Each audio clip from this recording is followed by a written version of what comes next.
everyone, it is your social media and marketing team here today.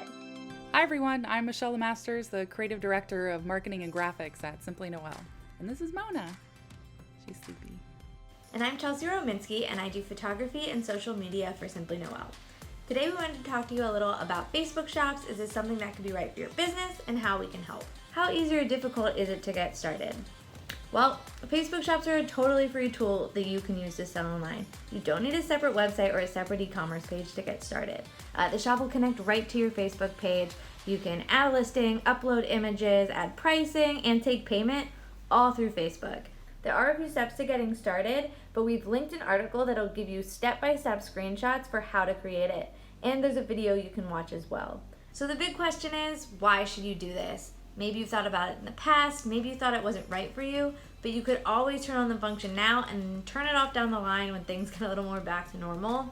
Either way, it's a totally free tool that opens up a new avenue of shopping for you, and it makes buying from you that much easier for your customer.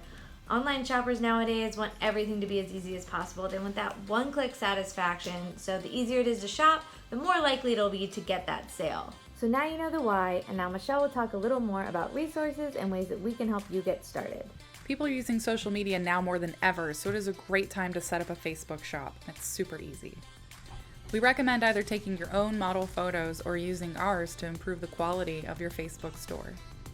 For professional and high-quality photos of any of the products that you've purchased from any of our brands, you can navigate to your account on Gans.com, go into your previous purchase history, and download the high-res web images right from inside of your account.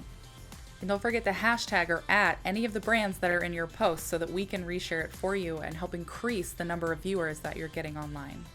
Don't forget to utilize the save feature on Facebook, Instagram, and Pinterest so you can go back and repost something that we may have shared 2 weeks ago that you're ready to share now. We also recommend sources like canva.com to help you create beautiful content to go along with all of these stunning images and enhance your Facebook shop. We hope these tips have helped, and if you have any questions, be sure to reach out to us. Thanks. Bye.